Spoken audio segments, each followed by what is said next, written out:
guys, this is Advocate Avi Sahai and welcome back to our channel Practitia Legal. This is Module 2, Part 3 of our series Law of Torts. So पहले module में हमने part 3 के ये पढ़ा कि general defences होते क्या हैं, हम उन जनरल डिफेंसेस को यूज करके अपनी लायबिलिटी को कैसे अवॉइड कर सकते हैं, कैसे अपने आप को कॉम्पेंसेशन देने से बचा सकते हैं। पर हमने उसमें देखा था कि वहां पे 8 टोटल डिफेंसेस थे। हमने पिछले वीडियो में 4 जनरल डिफेंसेस कवर किए। अब बचे हुए 4 जनरल डिफेंसेस हम इस मॉड्यूल में कंप्लीट करने वाले हैं। आज के वीडियो में हम सारे जनरल डिफेंसेस खत्म कर लेंगे। सो आइए देखते हैं बाकी बचे हुए 4 जनरल डिफेंसेस को। इस मॉड्यूल का पहला जनरल डिफेंस है मिस्टेक। मतलब कि अगर मैंने कोई मिस्टेक कर दी तो मैं कब डिफेंस ले सकती हूँ और किन किन सिनेरियो में डिफेंस ले सकती हूँ। अगर हम मिस्टेक की बात करते हैं तो मिस्टेक जो होती है वो 2 टाइप की होती है। कौन कौन सी मिस्टेक होती है? मिस्टेक एक हो सकती है लॉ की और एक मिस्टेक हो सकती है फैक्ट की।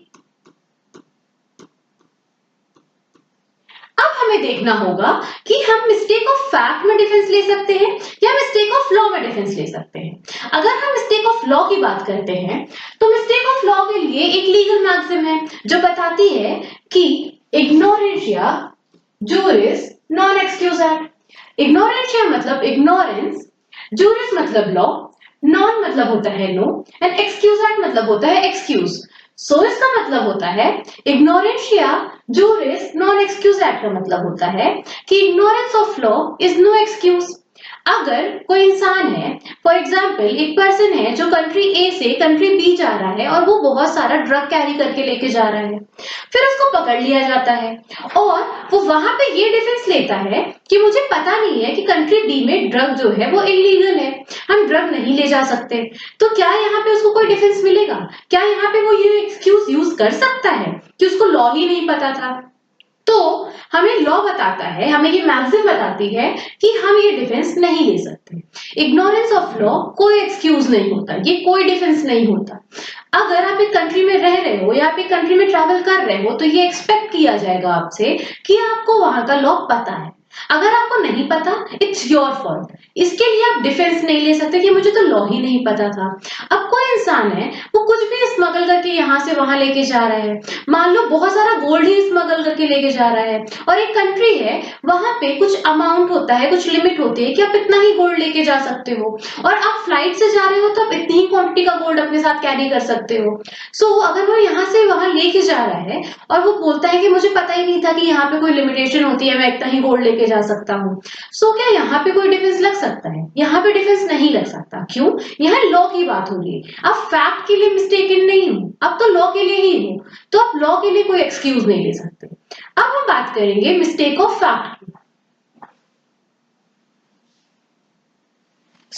अगर हम मिस्टेक ऑफ फैक्ट की बात करते हैं कि हमें यहाँ पे कब डिफेंस मिल सकता है, तो वो डिपेंड करता है केस टू केस पे।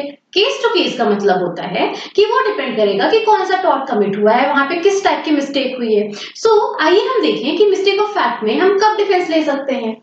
अगर हमें मिस्टेक ऑफ फैक्ट का डिफेंस लेना है तो सबसे पहली चीज होती है कि when someone make a mistake about fact, whether that mistake can be a defense depends on type of case। वो टाइप ऑफ केस पे डिपेंड करता है। जिस टाइप का केस होगा तब हम देखेंगे जैसी मिस्टेक है उस पे हम डिफेंस दे सकते हैं या नहीं दे सकते। और अगर हमें ये डिफेंस देना है तो सबसे क्रूशियल क्वेश्चन है, जो सबसे इंपॉर्टेंट क्वेश्चन है, would a reasonable person have done the same thing in that situation? जिस सिचुएशन में मुझसे वो मिस्टेक हुआ है तो क्या एक रीजनेबल पर्सन होगा वो भी वैसे ही एक्ट करेगा जैसे मैंने एक्ट किया था और उस एक्ट पे से मुझसे मिस्टेक हो गई। तो हमें यहाँ पे देखना होगा कि अगर जो मैंने मिस्टेक किया है मुझे उसका डिफेंस मिलेगा या नहीं, वो हम ऐसे डिसाइड करेंगे। हम उस क्वेश्चन का आंसर करेंगे कि जो मैंने मिस्टेक कर दी है, मैंने जैसा एक्ट किया उसमें मुझसे मिस्टेक हो गई, तो अगर एक रीजनेबल पर्सन होता क्या वो भी इस सिचुएशन में ऐसे ही एक्ट करता? और रीजनेबल पर्सन कौन होगा?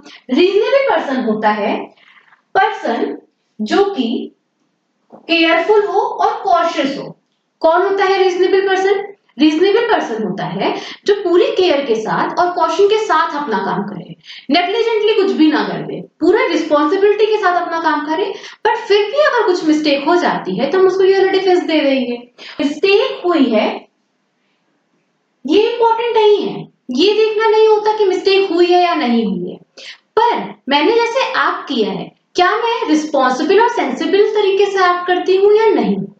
मतलब it is not just about whether a mistake happened. इसका ये मतलब नहीं है मिस्टेक हुई है या नहीं हुई, इससे मतलब नहीं है सिर्फ हमें मतलब किससे है? It's about whether the person acted in a way that is considered reasonable and sensible in that situation. मतलब मैंने मिस्टेक तो कर दी, पर जब मैंने वो मिस्टेक की, जिस सिचुएशन में वो मिस्टेक की, एक रीजनेबल पर्सन भी वही करता। वैसी सिचुएशन थी, वहां पे वो रीजनेबल पर्सन भी वही सेम काम करता जो मैंने किया, बट मुझसे उसमें गलती हो गई। गलती से मतलब नहीं है, हमें ये देखना है कि वहां पे कोई नेग्लिजेंस नहीं था, वहां पे सारी रिस्पॉन्सिबल और सेंसिबल तरीके से चीजें हो रही हैं, और एक सेंसिबल इंसान, एक रिस्पॉन्सिबल इंसान, एक रीजनेबल इंसान भी वही करता। तो हम ये डिफेंस ले लेंगे। अब हम इसको बेटर समझ पाएंगे एक एग्जाम्पल से। सो आइए एग्जाम्पल देखते हैं। अब एग्जाम्पल है इसका कि मान लो एक शॉपकीपर है, उसको लगता है कि उसकी दुकान से चोरी हो रही है। अब अगर मान लो आपसे ही मैं पूछती हूँ, आपको लगता है कहीं पे चोरी हो रही है, तो पहली चीज आप क्या करोगे? आप सबसे पहले पुलिस वाले को कॉल करोगे कि यहाँ पे चोरी हो रही है। सो शॉपकीपर ने भी वही किया, पर बाद में पता चलता है कि ऐसा कुछ नहीं हो रहा था, ये उसने गलत समझ लिया था। तो क्या यहाँ पे शॉपकीपर को हम ये वाला डिफेंस दे सकते हैं?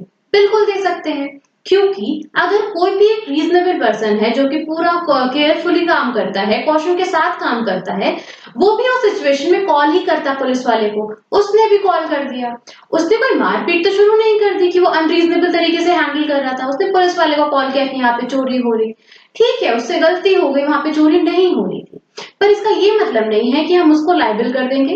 हम वहां पे उसको उसकी ये वाला डिफेंस दे देंगे कि ठीक है मिस्टेक हो गई। क्यों दे दिए?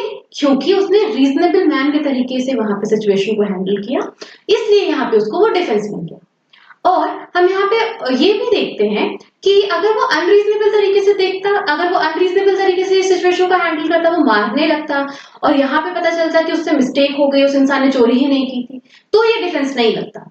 वो रीजनेबल था, इसलिए ये डिफेंस लग गया। अब हम देखेंगे कि और किन किन सिचुएशन में हम ये वाला डिफेंस यूज कर सकते हैं। सो आगे देखते हैं। सो ये डिफेंस अब हम यूज कर सकते हैं अगर मान लो किसी ने किसी को रॉन्गफुली अरेस्ट कर लिया, पुलिस वाला है, उसने किसी को रॉन्गफुली अरेस्ट कर लिया, तो क्या होता है? If a person is wrongfully accused or arrested, it's not always the person's fault। मतलब जो उसको अरेस्ट कर रहा है, ये हमेशा उसकी गलती नहीं होती है।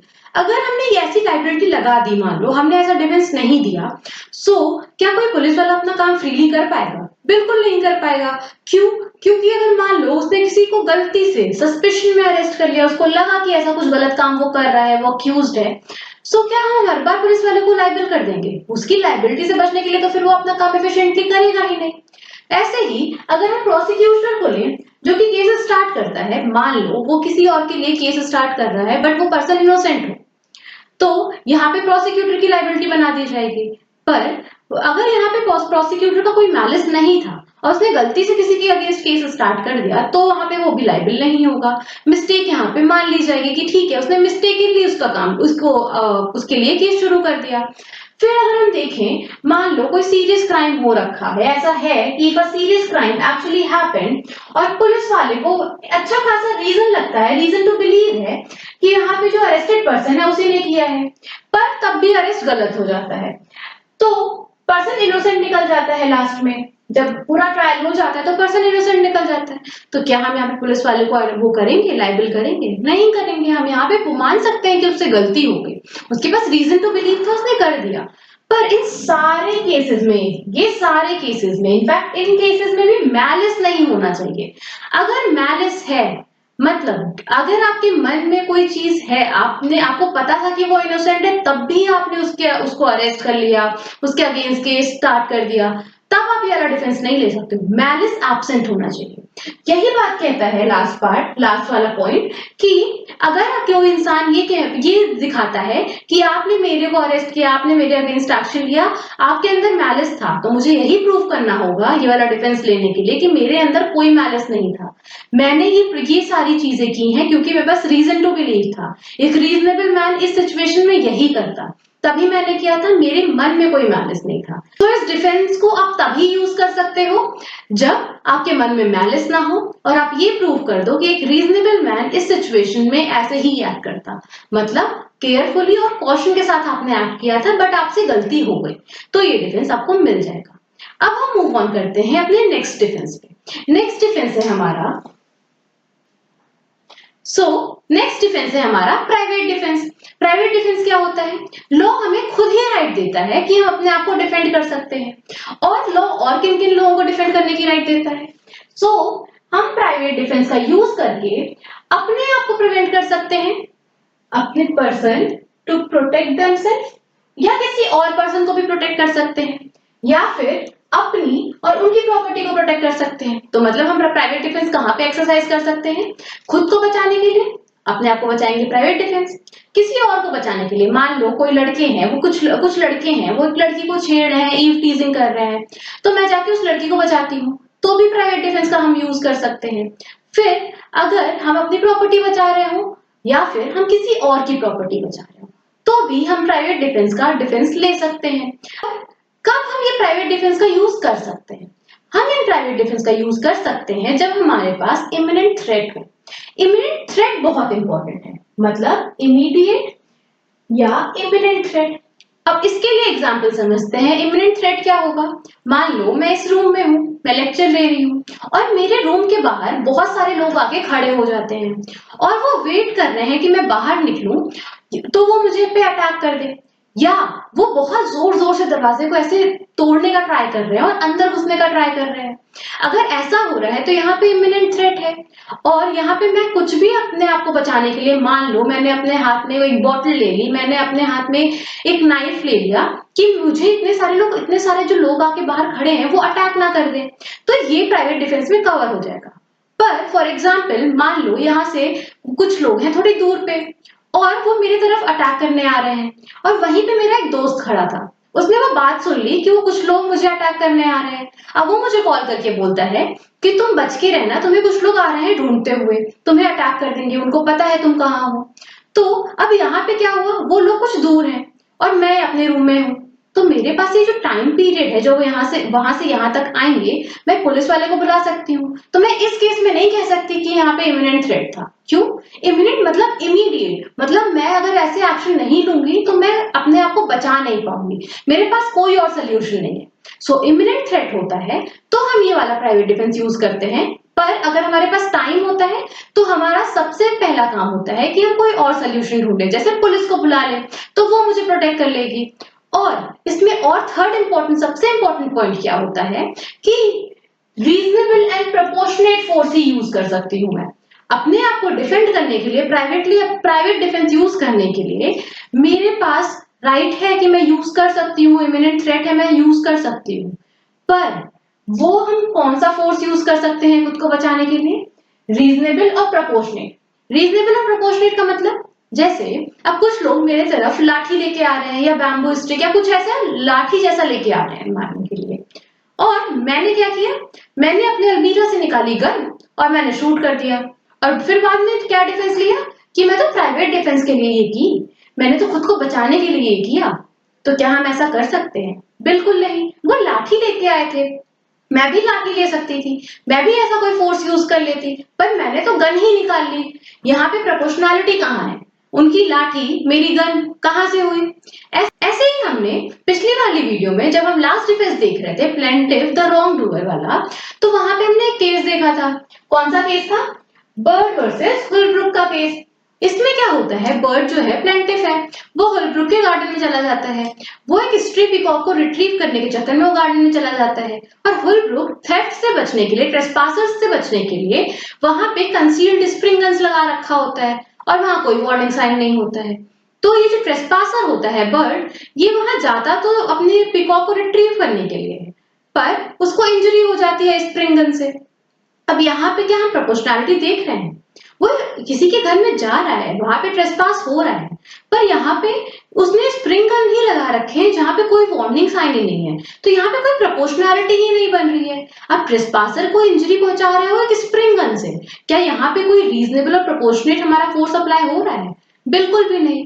ये एग्जाम्पल है हमारा अब हमें ये पता चल गया कि हम प्राइवेट डिफेंस तो कर सकते हैं, पर वो प्राइवेट डिफेंस कब कर सकते हैं, जब इमीडिएट या इमिनेंट थ्रेट है हमारी लाइफ को या किसी और की लाइफ को या हमारी प्रॉपर्टी को या किसी और की प्रॉपर्टी को, या फिर अगर हमारे पास कोई भी और सोल्यूशन अवेलेबल है, इमिनेंट थ्रेट नहीं है, तो हम वो दूसरा सोल्यूशन लेंगे, हम वहां ये वाला डिफेंस यूज नहीं कर सकते।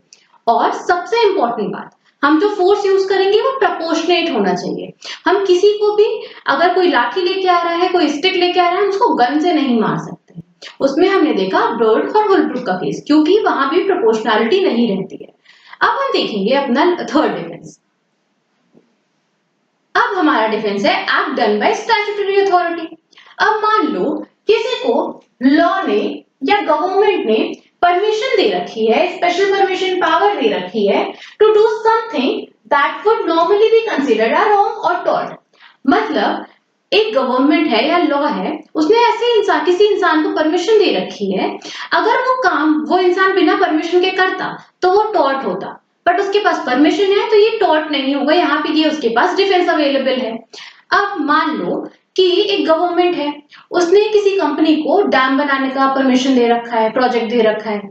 सो डैम बनाओगे, उस एरिया से लोगों को वेकेट करना पड़ेगा। अब अगर नॉर्मली आप किसी को किसी के घर से वेकेट करोगे, किसी की अपनी लीगली ओन्ड प्रॉपर्टी है, आप वहां से उसको निकालोगे, तो क्या ये टॉर्ट नहीं होगा? तो ये टॉर्ट होगा। पर इस केस में ये टॉर्ट नहीं होगा। क्यों? क्योंकि मेरे पास परमिशन है गवर्नमेंट की, और लेकिन गवर्नमेंट की परमिशन का आप मिसयूज नहीं कर सकते। आप गवर्नमेंट की परमिशन से किसी को हार्म नहीं कर सकते। आप अपना काम कर रहे हो और उस काम को आप रीजनेबली अच्छी तरीके से कर रहे हो, बिना नेग्लिजेंस के कर रहे हो, तब भी अगर किसी को इंजरी हो जाती है तो आप रिस्पॉन्सिबल नहीं होंगे। पर आपने गवर्नमेंट की परमिशन का फायदा उठाया, अगर आपने अपना काम रीजनेबल तरीके से नहीं किया, आपने नेग्लिजेंट होकर वो काम किया, रीजनेबल केयर नहीं रखी, तो आप ये डिफेंस नहीं ले सकते हो। अब हम इसमें देखेंगे केस लॉ। केस का नाम है Vaughan versus Taff Vale rail company. अब इसमें क्या होता है, इस केस में, ये जो केस है इसने एस्टैब्लिश किया था principal that statutory authority act as a defense in tort law when the act is authorized by law and done with reasonable care। ये एक लैंडमार्क केस है जो कि बताता है, जो कि प्रिंसिपल एस्टैब्लिश करता है कि statutory authority acts as a defence under law of torts. ये जो स्टैट्यूटरी अथॉरिटी का एक्ट है, ये हम डिफेंस जैसे यूज कर सकते हैं अंडर लॉ ऑफ टॉर्ट्स। और लेकिन ये हमें केस ये भी बताता है कि वो जो पर्सन है जो इसमें एक्ट कर रहा है, स्टैट्यूटरी अथॉरिटी के बिहाफ पे एक्ट कर रहा है, अपना काम कर रहा है, उसको रीजनेबल तरीके से और पूरे प्रॉपर केयर के साथ अपना काम करना है, वो नेग्लिजेंट नहीं हो सकता है। अब इस केस में क्या होता है, टैफ्ट वेल रेलवे कंपनी है, उसको अथॉरिटी दी गई है by government to build a railway. उसको गवर्नमेंट के थ्रू गवर्नमेंट से परमिशन मिली हुई है। During the construction spark from a passing train set fire to Mr Vaughan's adjoining land. क्या होता है कि वहां पे कंस्ट्रक्शन चल रहा होता है रेलवे का, पर तभी वहां से ट्रेन पास होती है, और जब ट्रेन पास होती है तो उसमें से स्पार्क निकलता है। स्पार्क निकलता है तो स्पार्क की वजह से वॉन का जो एडजॉइनिंग लैंड होता है वहां आग लग जाती है, वहां वुड रखे होते हैं, और तो वहां पे वुड और बहुत सारी चीजें होती है जहां पे, जिसकी वजह से आग लग जाती है जब स्पार्क वहां पे चला जाता है। तो क्या हम यहाँ पे इनको लाइबल कर सकते हैं? ये जो कंपनी है टैफ्ट वेल रेलवे कंपनी है, क्या हम यहाँ पे इनको लाइबल कर सकते हैं? बिल्कुल नहीं। क्यों नहीं कर सकते? क्योंकि वो पूरे प्रॉपर केयर और कॉशन से अपना काम कर रहे थे, बिना नेग्लिजेंस से अपना काम कर रहे थे, रीजनेबल केयर के साथ अपना काम कर रहे थे। एक ट्रेन आई, अब ट्रेन आएगी तो स्पार्क तो होगा ही। अब ट्रेन के आने से, स्पार्क होने की वजह से अगर किसी के लैंड में आग लग जाती है तो ये उनकी गलती नहीं है। गलती है, पर हम ये वाला डिफेंस यूज कर लेंगे और वो उनकी गलती से बच जाएंगे, वो अपनी लाइबिलिटी से बच जाएंगे। इस केस में यही स्टैब्लिश हुआ था कि अगर कोई कंपनी है या कोई पर्सन है जिसके पास परमिशन है गवर्नमेंट और लॉ से, वो स्टैट्यूटरी अथॉरिटी के जैसे काम कर रहा है, तो वो डिफेंस ले सकता है। पर इसमें भी कंडीशन क्या है कि वो अपना काम प्रॉपर केयर के साथ कर रहा हो, बिना नेग्लिजेंस के अपना काम कर रहा हो, तो ही हम ये वाला डिफेंस ले सकते हैं। अब हम अपना एक दूसरा केस देखेंगे इसी वाले डिफेंस पे। उसमें क्या होता है कि वहां पे जो अथॉरिटी होती है वो नेग्लिजेंट होती है। तो अगर अथॉरिटी नेग्लिजेंट है तो उस केस में क्या होगा, आइए वो भी देखते हैं।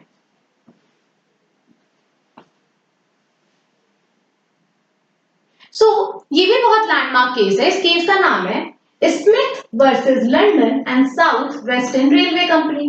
अब इसमें एक London and South Western railway company है, उनके पास परमिशन है to build a railway under statutory authority.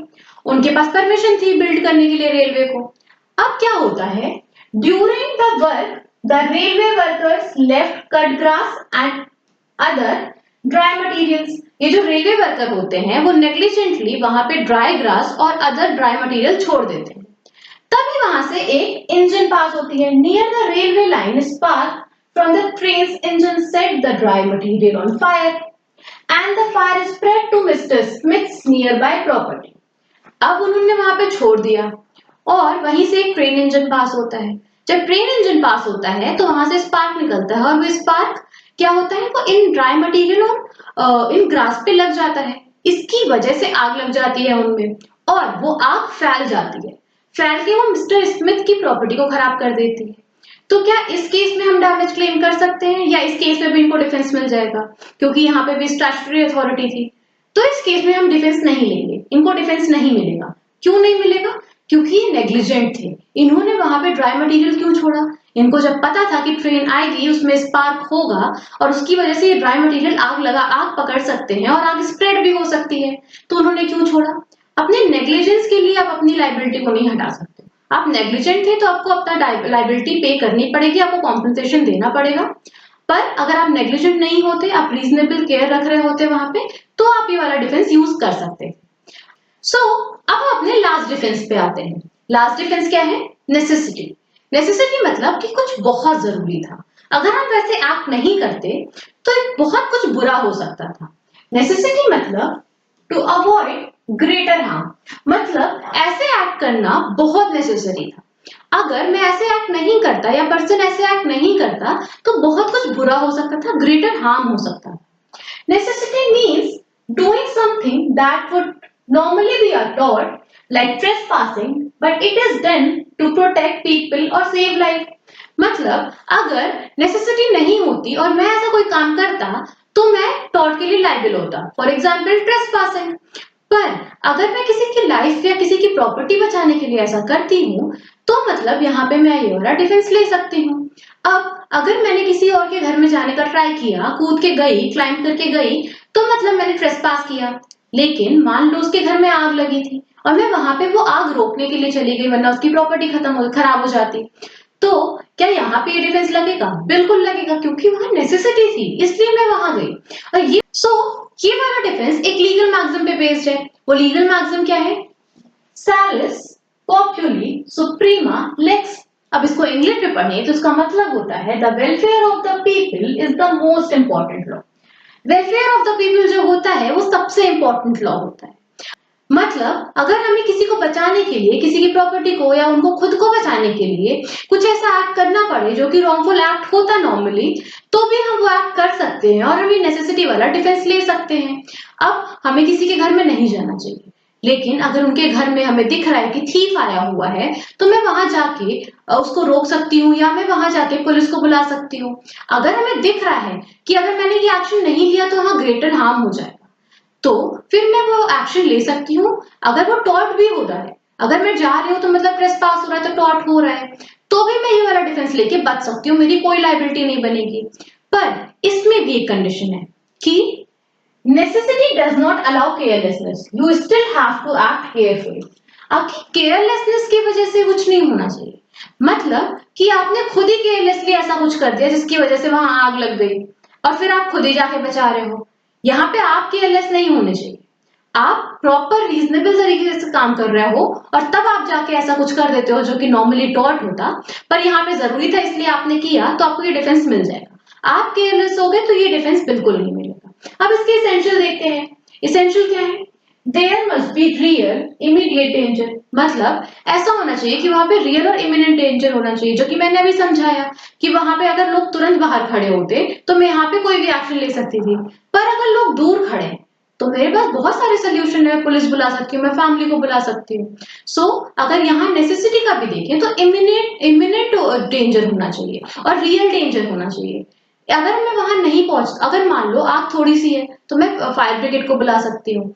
लेकिन अगर वहां पे मैं बुलाते बुलाते वो आग बहुत फैल सकती है, तो मैं खुद जाके वहां पे रोक सकती हूँ, तो मैं वहां ट्रेसपास कर सकती हूँ। सो पहला एसेंशियल है कि वहां पे इमिनेंट या फिर रियल थ्रेट होना चाहिए। फिर आता है the action should be done to protect public और समवन्स लाइफ। मतलब वहां पे अगर मैं ऐसा कुछ कर रही हूँ, ऐसी कोई नेसेसिटी में अपना काम कर रही हूँ, तो वो इसलिए होना चाहिए कि मैं किसी की लाइफ को बचा रही हूँ, किसी की प्रॉपर्टी को बचा रही हूँ। फिर थर्ड एसेंशियल क्या है? The person claiming necessity must not have cause the danger. वही बात कि वो केयरलेसली खुद ही डेंजर ना कर दिया हो, कि फायर क्रैकर जला रहा था, वो जाके किसी और की प्रॉपर्टी में गिर गया और आग लग गई, तो वो ये नहीं कह सकता कि अरे मैं तो आग बचाने आया था, तब तो तुम खुद ही केयरलेस थे। अब फोर्थ एसेंशियल क्या है कि यहाँ पे ट्रेसपासिंग और डैमेजिंग प्रॉपर्टी कब अलाउड है? ट्रेसपासिंग और डैमेजिंग प्रॉपर्टी तब अलाउड है जब वहां पे कोई और सोल्यूशन अवेलेबल नहीं है। अगर वहां पे कोई और सोल्यूशन अवेलेबल है तो मैं वो दूसरा सोल्यूशन को ऑप्ट करूंगी। मैं किसी की जाके लीगल राइट को वॉयलेट नहीं कर दूंगी इवन दो नेसेसिटी। अगर नेसेसिटी है और इमिनेंट डेंजर है, रियल डेंजर है, और अगर मैंने तुरंत एक्शन नहीं लिया तो बहुत बड़ा हार्म हो सकता है, तो मैं जाके वहां पे किसी की लीगल राइट को वॉयलेट कर दूंगी, मैं ट्रेसपास कर दूंगी या डैमेज कर दूंगी प्रॉपर्टी। पर अगर ऐसा कुछ है कि मैं दूसरा एक्शन ले सकती हूँ, मेरे पास इतना टाइम है, तो मुझे ऑप्ट करना पड़ेगा वो बेटर ऑप्शन को रादर देन किसी की लीगल राइट को वॉयलेट करने से। अब हम इसको भी एक केस लॉ से देखते हैं। केस लॉ का नाम है इस केस का नाम है कोप वर्सेस शार्पी। इस केस में क्या होता है, जो कोप है वो शार्पी की प्रॉपर्टी में एंटर कर जाता है, शार्पी के लैंड में एंटर कर जाता है और वो बिना किसी परमिशन के घुसता है। और यहाँ पे ये इंपॉर्टेंट नहीं है कि वो उसकी प्रॉपर्टी में घुसा, वो क्यों घुसा ये इंपॉर्टेंट है। वो घुसा to stop a fire that was spreading from nearby land. Nearby land से फायर स्प्रेड हो रही थी एंड वो उसकी प्रॉपर्टी को, शार्पी की प्रॉपर्टी को खराब कर सकती थी। तो क्या यहाँ पे हम नेसेसिटी का डिफेंस देंगे? बिल्कुल देंगे। वहां ट्रेसपास हुआ, वहां पे लीगल राइट वायलेट हो गई, लेकिन वहां वो क्यों घुसा? नेसेसिटी थी। वो नहीं घुसता, वो फायर को नहीं रोकता, तो उसकी प्रॉपर्टी खराब हो जाती। शार्पी यहाँ पे प्रॉपर्टी अपनी खो देता। सो उसको प्रोटेक्ट करने के लिए वहां चला गया। सो हम यहाँ पे देखेंगे कि ये नेसेसिटी थी, तो हम यहाँ पे ये वाला डिफेंस दे देंगे। इसी के साथ हमारे सारे जनरल डिफेंसेस खत्म होते हैं। जनरल डिफेंसेस टोटल 8 थे, जो कि हमने 2 पार्ट में पढ़े। हमने 4 जनरल डिफेंसेस मॉड्यूल 1 पार्ट 3 में पढ़े और हमने 4 जनरल डिफेंसेस मॉड्यूल 2 पार्ट 3 में पढ़े। अब हमारे सारे जनरल डिफेंसेस खत्म होते हैं। अब हम नेक्स्ट वीडियो में देखेंगे कि वाइकेरियस लायबिलिटी क्या होती है। आज का वीडियो हम यहीं खत्म करते हैं। If you like this video, please like, share and subscribe. Thank you.